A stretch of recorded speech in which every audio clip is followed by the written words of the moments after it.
Okay, leaving off from the last video, we perform an acoustic optimization. I'm going to show you another method you can use that in many cases is a little easier. So now let's go ahead and get started with that. So let me just close all of this. And let's go ahead and talk about this. We have the same goal as before. We want to take this pressure distribution and we want to minimize the pressure distribution for the given forcing frequency range. Again, we're dealing with the same example. You'll find this example from the Nastran optimization user's guide. This is part 2 of a 2-part video.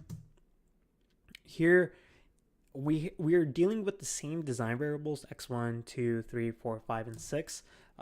Again, we're leaving out design variable 3, and this time we don't have to manually create the beta design variable. You can recall in the last video we kind of did something tedious to generate this design variable. We're going to employ this beta capability that's in Nastran that saves us a lot of the work here. Here we'll go ahead and click, we'll look at the objective. We will specify, again, the beta method. This is going to save us the creation of the equation here. And you'll see what I mean by this in a moment. So let's go ahead and move on. One value you'll need. We've already done this example before. And there's one value that we need from that example.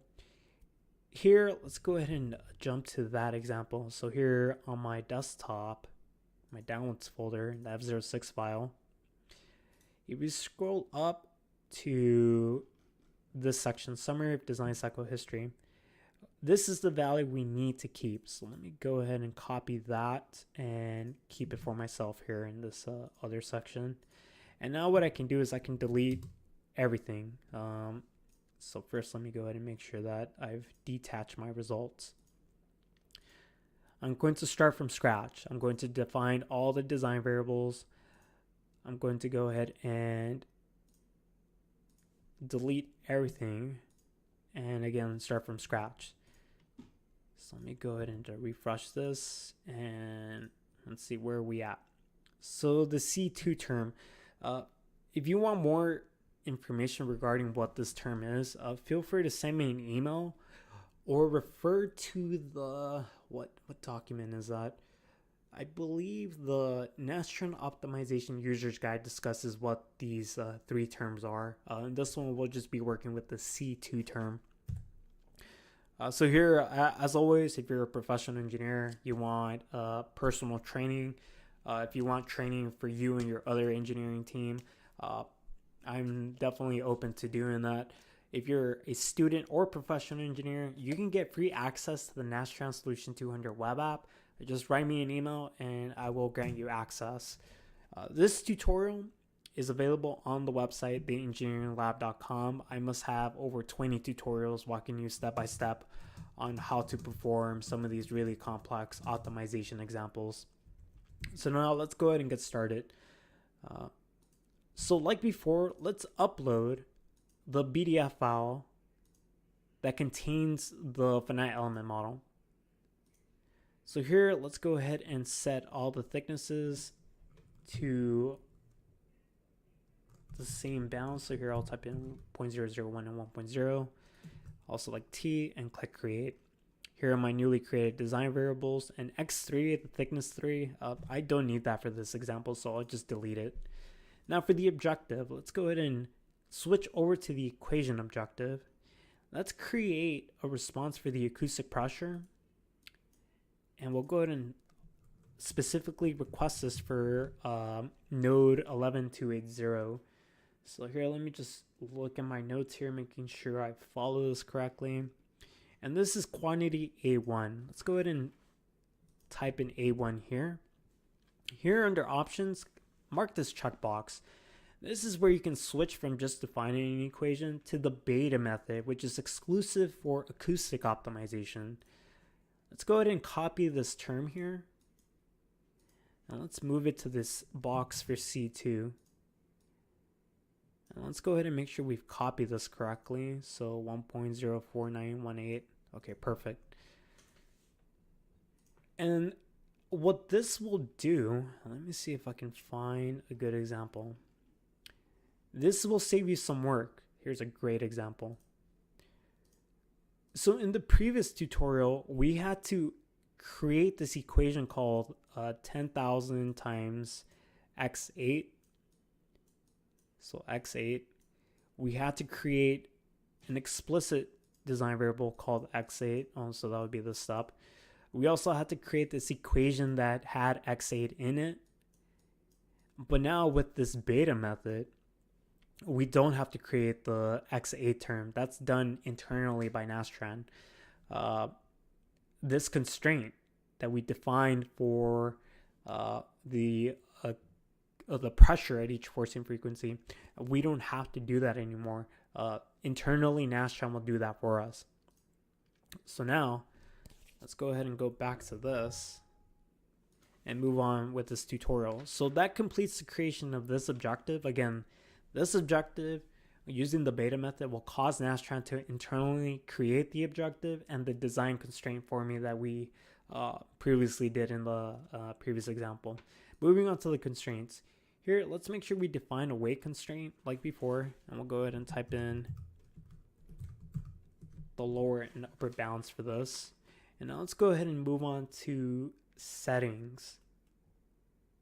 Here, what we want to do is use the same settings as before. So here, the first method, 0.081. And then for my Gmax term, let's go ahead and type that in as 0.015. And now let's move on to the exporter.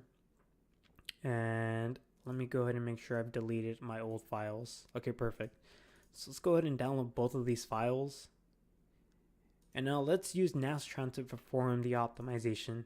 And you'll notice that in this tutorial, we've made it a lot farther in a small amount of time just because the beta method saved me some legwork to define the previous objective equation and the previous constraint equation.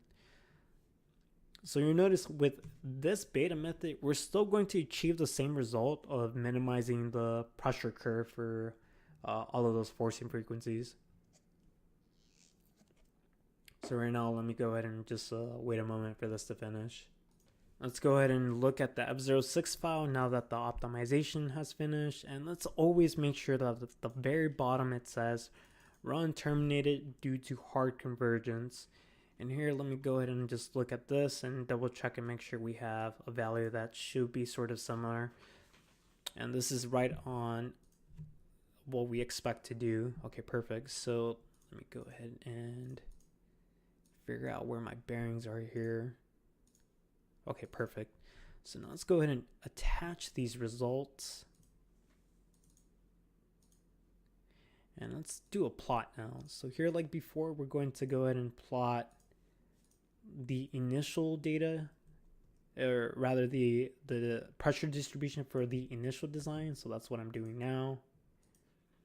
So here, let me go ahead and make sure this is all the same as before. Okay, perfect. So here again is the starting pressure distribution. Let's go ahead and look at the new one. So here we go. So here again, we've successfully minimized the pressure for the range of forcing frequencies. Interestingly, this example is set up in a different manner.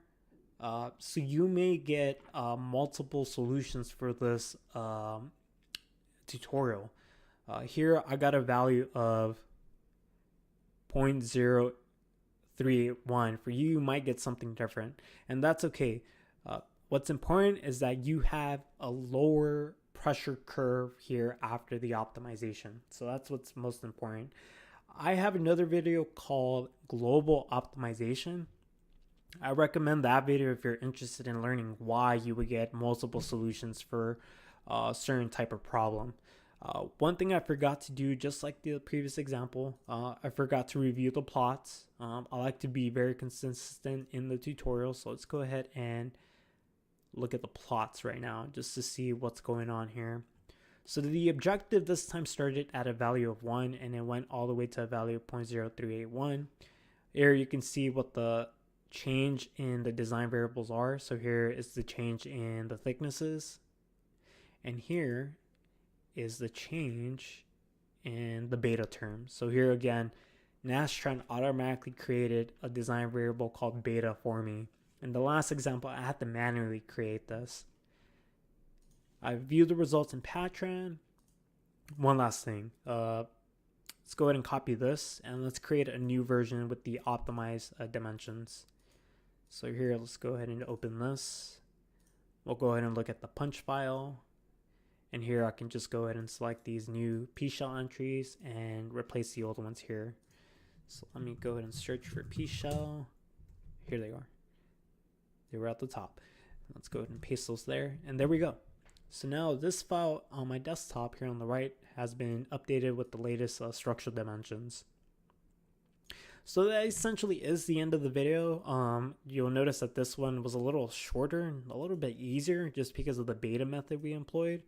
If you're interested in more details on how to perform acoustic optimization, again, you're more than welcome to contact me here at this email address. Now, if you're a student or a professional engineer and you want to use the Nastran solution too in your web app, you can also contact me here with your request and I'd be more than glad to grant you access. I'll stop there, and as always, thank you for watching.